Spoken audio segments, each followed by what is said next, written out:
지금 중국 조선업계에 유례없는 배제양이 닥쳤습니다. 세계 1위 수주 달성이라며 샴페인을 터뜨린 지 불과 며칠 만에 중국 전역의 조선소는 수조, 원대 선박들이 썩어가는 거대한 고철 공동묘지로 변해버렸습니다. 인도 직전의 배들이 엔진 결함으로 전량 거부되며 항구 전체가 마비됐기 때문입니다. 비용을 아끼려 한국을 배신하고 중국을 택했던 프랑스와 카타르는 지금 수천억 원의 위약금이 쌓이는 생지옥을 맛보고 있습니다. 중국은 한국의 설계도를 훔쳐 껍데기는 완벽하게 복제했지만 배의 신장에 담긴 단 1%의 기술만큼은 끝내 넘지 못했습니다. 가격으로 승부하려던 중국을 단숨에 침몰시킨 한국 기술의 소름 돋는 실체. 과연 한국에는 있고 중국에는 없는 그것은 무엇일까요? 지금부터 그 충격적인 내부 보고서를 공개합니다. 영상 시작 전에 좋아요와 구독 버튼 꼭 한번 눌러주세요. 여러분의 응원이 저에겐 큰 힘이 됩니다. 그럼 바로 시작하겠습니다. 반갑습니다. 저는 리회이창입니다. 한때 세계 최대 조선 수주량을 자랑했던 상하이 어조선소의 부사장직을 맡고 있습니다. 오늘 제 책상 위에는 한국에서 건너온 아주 특별한 물건이 하나 놓여 있습니다. 바로 이 복제된 엔진 설계도입니다. 저 종이 뭉치가 뭐 그리 대단한가 싶으시죠? 맞습니다.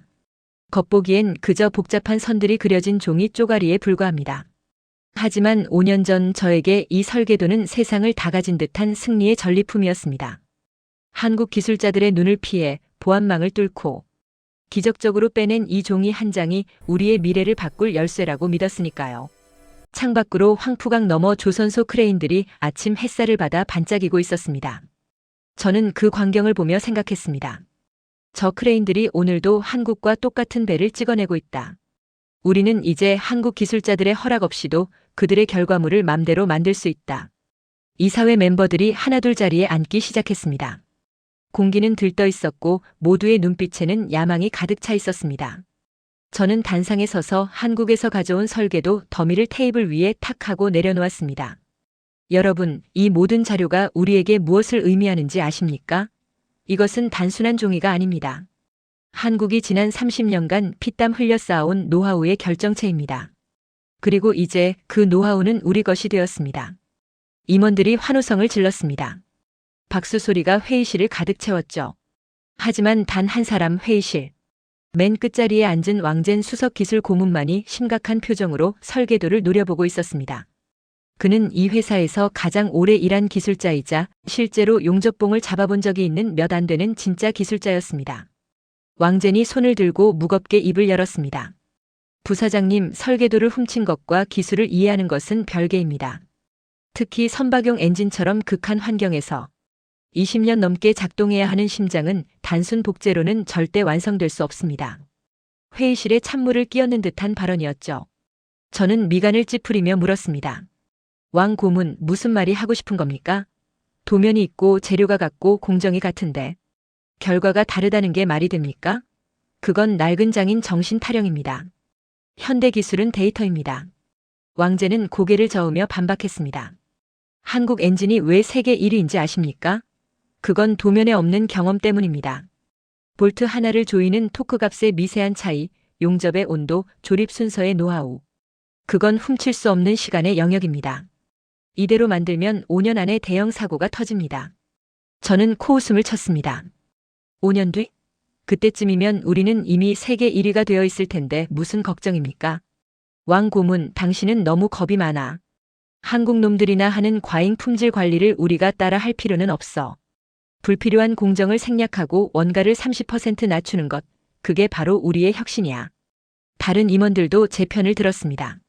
맞습니다. 시장은 기다려주지 않는다고요. 지금이 바로 한국을 밟고 올라설 기회입니다. 왕제는 더 이상 반박하지 못하고 깊은 한숨을 내쉬며 고개를 숙였습니다. 저는 그 모습을 보며 승리감을 느꼈습니다. 늙은 기술자의 잔소리 따위가 우리의 질주를 막을 순 없었으니까요. 회의가 끝나고 저는 제 방으로 돌아와 설계도를 다시 펼쳐봤습니다. 복잡한 엔진 구조도 한국 기술자들이 10년을 바쳐 개발한 것을 우리는 고작 6개월 만에 손에 넣었습니다. 저는 스스로에게 속삭였습니다. 이게 바로 효율이야. 그들의 실패를 우리가 반복할 필요는 없어. 하지만 여러분, 그때는 몰랐습니다. 제가 손에 쥐고 있던 이 설계도가 보물지도가 아니라 우리 회사를, 아니 중국 조선업 전체를 지옥으로 끌고 갈 악마의 초대장이었다는 사실을 말입니다. 한국의 도면에는 있지만 우리에겐 없는 것.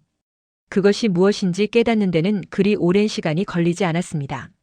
그로부터 6개월 뒤 제 책상 위에는 전 세계에서 날아온 계약서가 산더미처럼 쌓여 있었습니다. 프랑스, 독일, 노르웨이, 심지어 중동의 카타르까지. 모두가 한국 대신 우리 중국을 선택했습니다. 이유는 단 하나, 가격이었습니다. 우리는 한국 견적의 70% 수준으로 배를 만들어주겠다고 제안했으니까요. 상하이 본사 대회의실에는 전 세계 기자들이 모여 있었습니다. 연간 실적 발표일이었죠. 스크린에 붉은 글씨가 크게 떴습니다. 세계 조선 수주 1위 달성. 전년 대비 340% 성장. 카메라 플래시가 쉴 새 없이 터졌습니다. 저는 단상에 서서 자신만만하게 외쳤습니다. 한국의 독점 시대는 끝났습니다. 우리는 한국과 똑같은 품질의 배를 훨씬 더 싼 가격에 더 빨리 만듭니다. 이것이 바로 차이나 파워입니다. 기자들의 질문이 쏟아졌습니다. 한국의 기술력을 어떻게 따라잡았습니까? 저는 준비된 답변을 했습니다. 기술 혁신과 효율적인 생산 시스템 덕분입니다. 물론 새빨간 거짓말이었죠.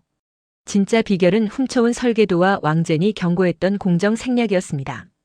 품질 검사를 대폭 줄이고 비싼 한국산 부품 대신 저렴한 국산 부품을 끼워 넣은 덕분이었죠. 하지만 누구도 의심하지 않았습니다. 당장은 배가 잘 떠다녔으니까요. 그날 밤 최고급 호텔에서 축하 연회가 열렸습니다. 프랑스 해운사 임원인 장 피에르가 제게 와서 샴페인 잔을 부딪히며 말했습니다. 리 부사장, 솔직히 말해서 한국 놈들은 너무 오만했어. 가격을 깎아달라고 해도 기술력 핑계를 대며 콧대만 높였지. 하지만 당신들은 달라. 합리적이야. 저도 맞장구 쳤습니다. 그렇습니다. 그들은 구시대적인 장인 정신에 갇혀있죠. 시장은 이제 효율을 원합니다. 우리는 한국을 비웃으며 밤새도록 마셨습니다. 파이낸셜 타임스는 한국 시대의 종말이라는 헤드라인을 뽑았고 로이터 통신은 중국이라는 새로운 거인의 탄생을 알렸습니다. 저는 제가 진짜 영웅이 된 줄 알았습니다. 하지만 샴페인의 거품이 꺼지기도 전 불길한 징조가 나타나기 시작했습니다. 어느 날 밤 야근하던 왕젠이 제 사무실 문을 두드렸습니다. 그의 얼굴은 창백했습니다. 부사장님, 큰일 났습니다. 생산 속도가 너무 빠릅니다. 일부 공정에서 용접 불량이 발견됐는데 현장 소장이 무시하고 도색을 덮어버렸답니다. 저는 짜증 섞인 목소리로 대꾸했습니다.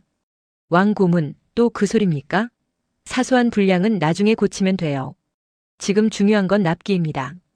한국보다 2달 먼저 인도하겠다고 약속했단 말입니다. 왕제는 절박하게 매달렸습니다. 안 됩니다. 그건 배의 뼈대입니다.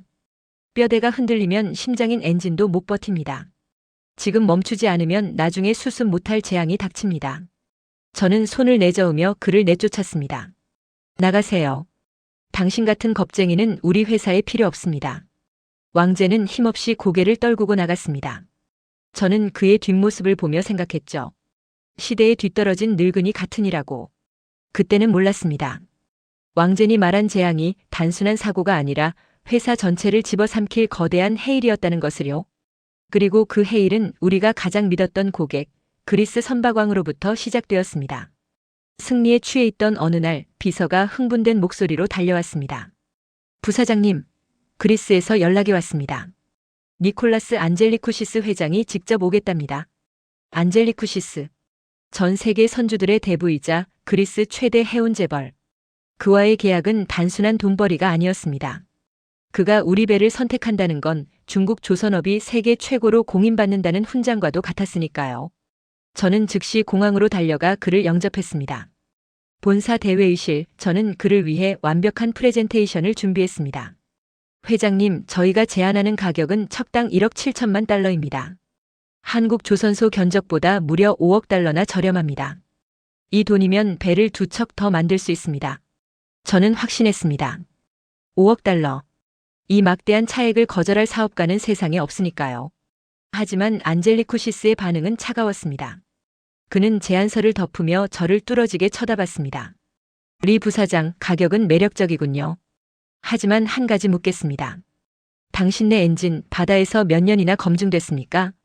저는 침을 꿀꺽 삼키며 답했습니다. 저희 엔진은 한국 설계를 기반으로 만들었습니다. 현재 12척이 운항 중이고 가장 오래된 배는 3년 반 됐습니다. 아무 문제 없습니다. 그 순간 안젤리쿠시스의 입가에 비웃음이 스쳤습니다. 3년 반?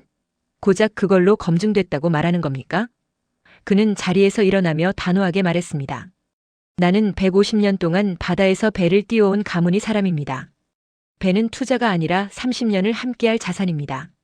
30년 동안 거친 파도를 버텨야 하는 심장을 고작 3년짜리 데이터만 믿고 맡기라니요? 저는 당황해서 그를 붙잡았습니다. 회장님, 가격을 더 낮춰드릴 수 있습니다. 공짜에 가까운 수준으로. 안젤리쿠시스는 손을 내저으며 말을 잘랐습니다. 돈 문제가 아닙니다. 당신네 배는 공짜로 줘도 안 받습니다. 제 얼굴이 화끈거렸습니다. 공짜로 줘도 안 받다니요? 이유가 뭡니까? 도대체 한국 배랑 뭐가 다르다는 겁니까? 그는 냉정하게 답했습니다. 한국 배는 30년 뒤에도 제값을 받고 팔 수 있는 명품입니다.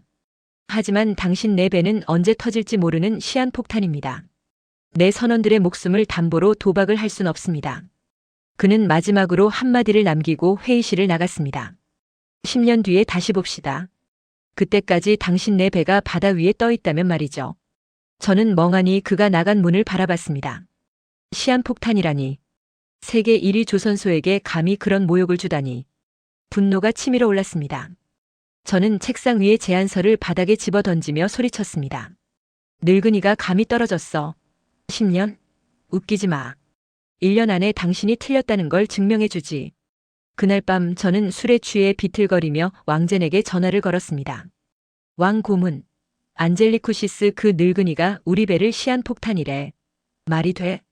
전화기 너머 왕젠의 목소리는 무거웠습니다. 부사장님, 어쩌면 그가 정답을 알고 있는지도 모릅니다. 바다는 거짓말을 하지 않으니까요. 저는 전화를 끊어버렸습니다. 겁쟁이들의 말 따위는 듣고 싶지 않았습니다.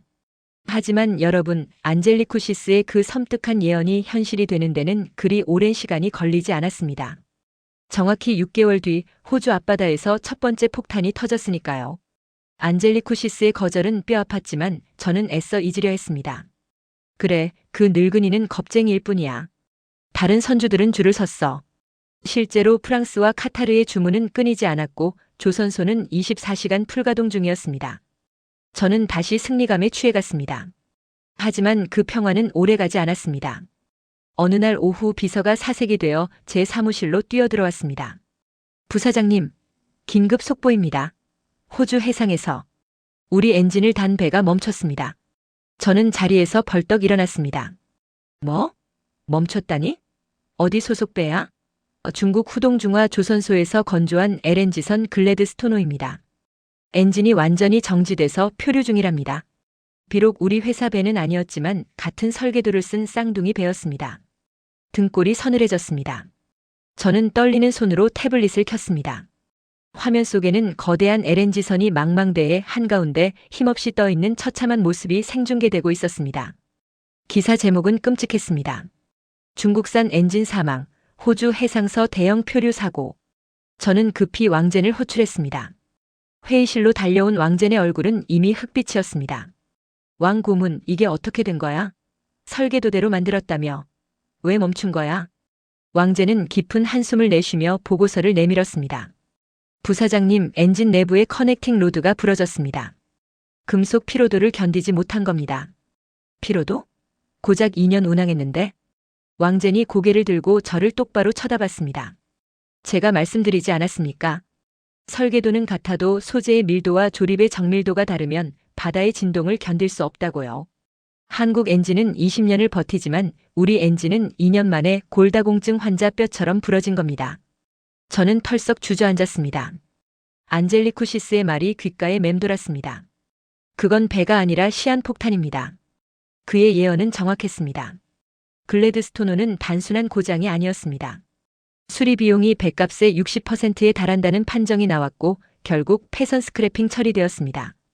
태어난 지 고작 2년 된 배가 고철 덩어리가 되어 해체되는 수모를 겪은 겁니다. 그날 밤 저는 잠을 잘 수가 없었습니다. 우리 회사 도크에 있는 수십 척의 배들이 떠올랐습니다. 프랑스로 갈 배, 카타르로 갈 배.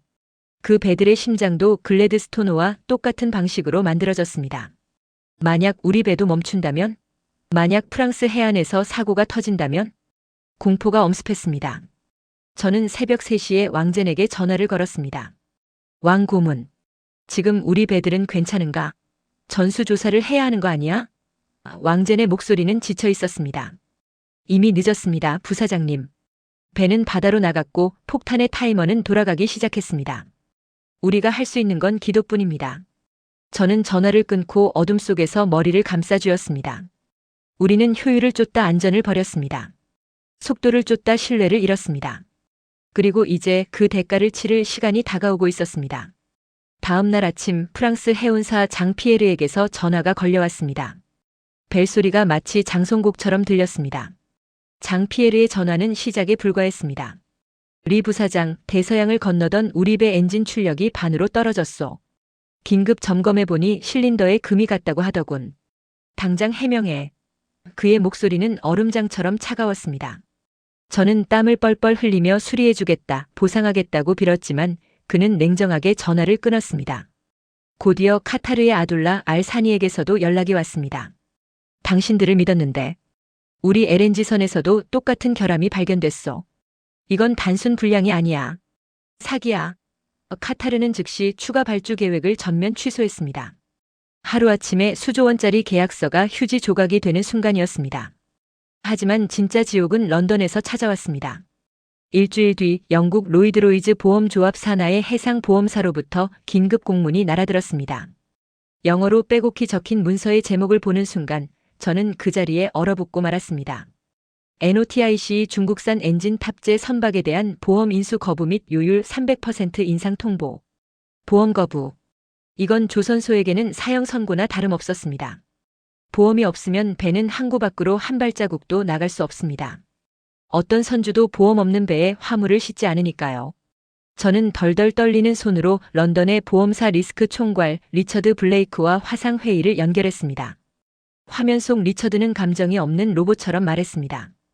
미스터 리, 우리는 지난 6개월간의 데이터를 분석했습니다. 중국산 엔진의 고장률은 한국산의 12배입니다. 12배요.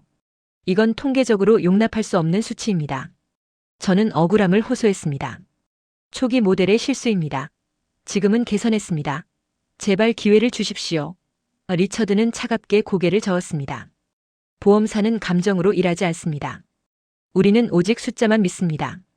중국산 엔진이 10년 이상 무사고 운항을 증명하기 전까지 이 블랙리스트는 해제되지 않을 겁니다. 화면이 꺼졌습니다. 저는 까만 모니터에 비친 제 얼굴을 멍하니 바라봤습니다. 10년. 안젤리쿠시스가 말했던 바로 그 시간이었습니다. 10년 뒤에 다시 봅시다.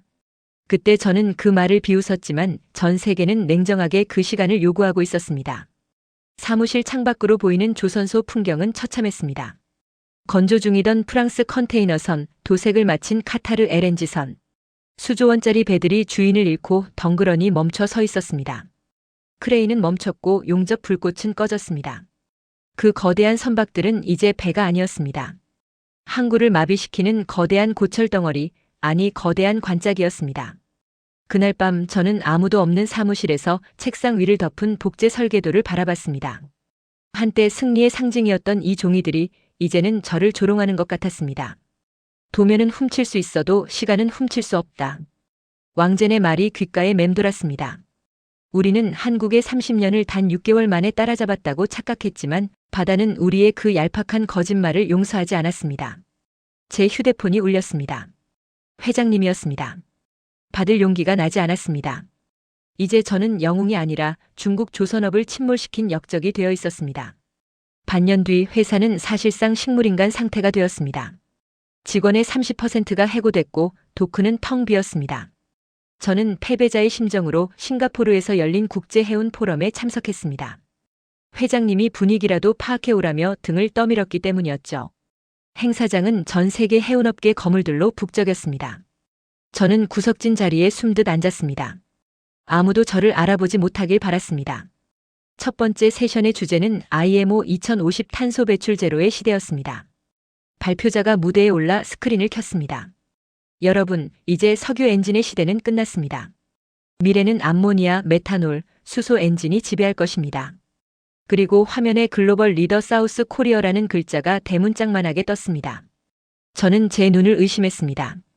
화면 속에는 한국 조선소들이 개발 중인 차세대 엔진들이 나열되어 있었습니다.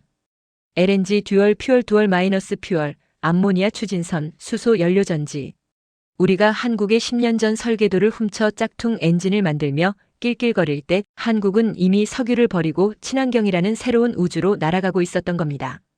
격차는 좁혀진 게 아니었습니다. 우리가 10년을 따라가면 그들은 이미 20년 앞서가 있는 구조였습니다. 세션이 끝나고 로비로 나왔을 때 누군가 제 어깨를 두드렸습니다. 리 부사장, 오랜만이군요. 안젤리쿠시스였습니다. 3년 전 저를 거절했던 그 그리스 선박왕.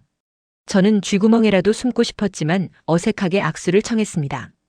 회장님, 건강해 보이십니다. 그는 저를 데리고 행사장 밖 해변으로 나갔습니다. 바닷바람이 찼습니다. 리 부사장 소식 들었소. 보험 문제로 고생이 많다더군. 네. 면목 없습니다. 제가 고개를 숙이자 그가 저 먼 바다를 가리키며 말했습니다. 내가 왜 그때 한국배만 고집했는지 아시오? 단순히 고장이 안 나서가 아니오.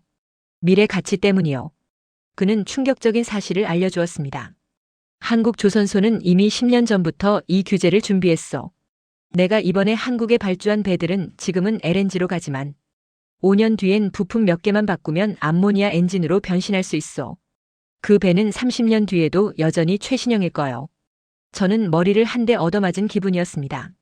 우리는 지금 당장 싸게 파는 것에만 목숨을 걸었는데 한국은 30년 뒤까지 내다보고 설계를 하고 있었던 겁니다. 안젤리쿠시스가 제 눈을 보며 묵직하게 말했습니다. 리 부사장, 기술은 훔칠 수 있어도 철학은 훔칠 수 없는 법이요. 한국은 배를 단순한 쇠붙이가 아니라 바다와 공존하는 생명체로 보고 있어. 당신네 중국이 그 철학을 배우지 못한다면 영원히 이류를 벗어나지 못할 거요.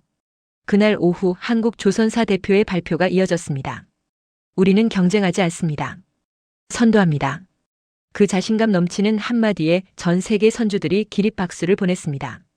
저는 그 박수 소리를 들으며 비참함을 느꼈습니다.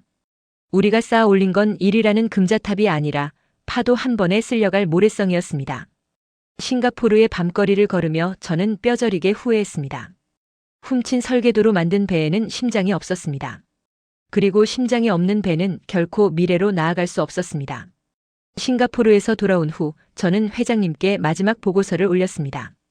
회장님, 지금이라도 늦지 않았습니다. 당장의 수주를 포기하더라도 처음부터 다시 기술을 개발해야 합니다. 10년이 걸려도. 하지만 회장님은 제 말을 자르며 차갑게 답했습니다. 리 부사장, 자네는 너무 이상적이야. 당장 다음 달 직원 월급 줄 돈도 없는데 10년 뒤를 보라고. 나가봐. 저는 고개를 떨구고 사무실을 나왔습니다. 그날 밤 저는 혼자 텅 빈 조선소를 걸었습니다.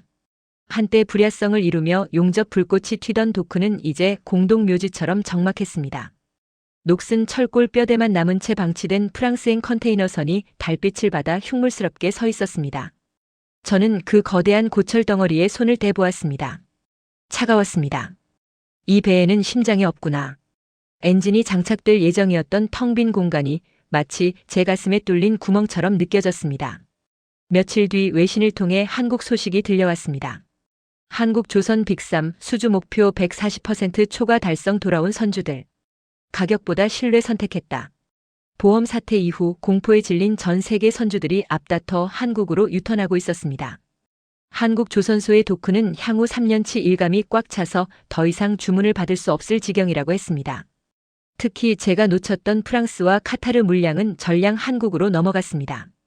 그들은 위약금을 물면서까지 중국과의 계약을 파기하고 한국을 택했습니다. 돈은 다시 벌면 되지만 신뢰는 한 번 잃으면 끝이다.